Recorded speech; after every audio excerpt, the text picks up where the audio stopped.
নমস্কার বন্ধুরা, চলে এসেছি ইতিহাসে কিছু 50টি গুরুত্বপূর্ণ কোশ্চেন নিয়ে, যেটা তোমাদের সামনে ডাব্লিউপি, কেপি, এসএসসি, রেল প্রভৃতি পরীক্ষার জন্য খুবই ইম্পর্টেন্ট। চলো দেরি না করে শুরু করছি।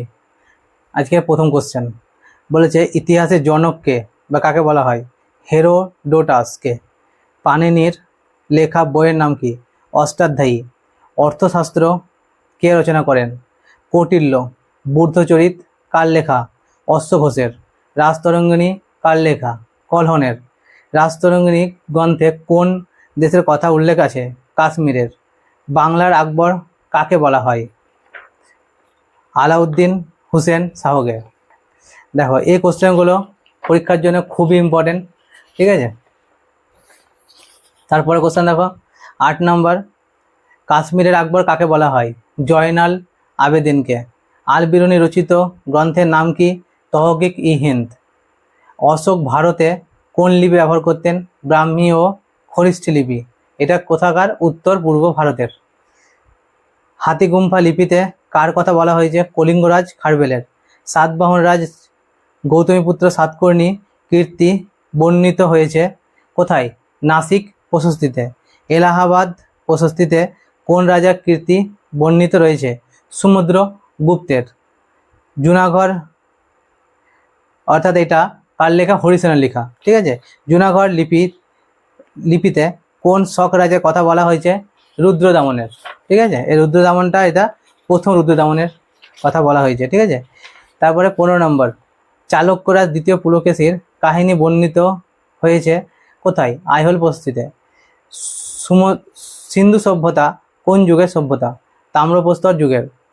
সিন্ধু সভ্যতার কোন ধাতু ব্যবহার জানা ছিল? লোহার। বিশ্বের প্রাচীনতম বন্দর কোনটি? লোথাল। আর সিন্ধু সভ্যতার। আর্য কথাটি হলো একটি ভাষাগত ধারণা। বৈদিক যুগে স্বর্ণ মুদ্রার নাম কি? নিষ্ক ও মনা। জৈন ধর্মের প্রথম তীর্থঙ্করকে? ঋষভদেব।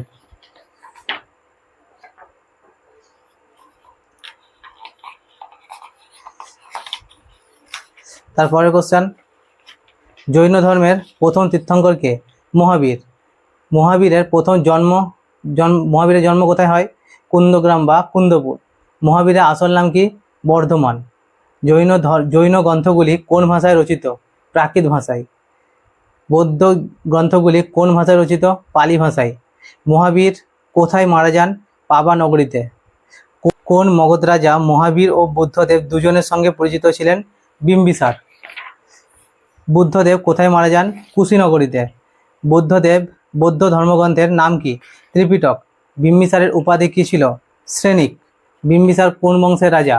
হর্ষঙ্ক বংশের। হর্ষঙ্ক বংশের প্রতিষ্ঠাতাকে? বিম্বিসার। হর্ষঙ্ক বংশের শেষ রাজাকে? নাগদশক। নন্দ বংশের প্রতিষ্ঠাতাকে? মহাপদনন্দ। হর্ষঙ্ক বংশের পর মগধে কোন বংশ রাজত্ব করে? শিশুনাগ বংশ। এটা খুব ইম্পর্টেন্ট কোশ্চেন, অনেকবার এসছে। নন্দ বংশের শেষ রাজাকে? ধননন্দ। মৌর্য বংশের প্রতিষ্ঠাতাকে? চন্দ্রগুপ্ত মৌর্য। মগধের রাজধানী পাটলিপুত্র কে স্থাপন করে? উদয়ী। মগধের প্রথম রাজধানী কোনটি? রাজগৃহ। মেগাস্তিনিস কার রাজসভায় আসেন? চন্দ্রগুপ্ত মৌর্যের। চন্দ্রগুপ্ত মৌর্য কোথায় দেহত্যাগ করেন? শ্রবণ বেলাগোলায়। মেগাস্তিনিস লিখিত গ্রন্থের নাম কি? ইন্ডিকা। অমৃতঘাত উপাধি কে গ্রহণ করেন? বিন্দুসার। অশোকের পিতার নাম কি? বিন্দুসার। অশোক কলিঙ্গ জয় কবে করে? খ্রিস্টপূর্ব 261 অব্দে। অশোক কার কাছে বৌদ্ধ ধর্মের দীক্ষা নেন? উপগুপ্তের কাছে। শেষ মৌর্য সম্রাটকে? বৃহদ্রথ। শুঙ্গ বংশের প্রতিষ্ঠাতাকে? পুষ্যমিত্র শুঙ্গ। আলেকজান্ডার ভারত আক্রমণ কবে করেন? 327 খ্রিস্টপূর্বাব্দে। আজকে এতটাই। নেক্সট ভিডিওতে আসবো 51 থেকে 100 পর্যন্ত, ঠিক আছে? অর্থাৎ 50টি কোশ্চেন নিয়ে, ঠিক আছে? যদি ভিডিওটি ভালো লেগে থাকে তাহলে অবশ্যই লাইক করে দেবেন এবং সঙ্গে থাকবেন।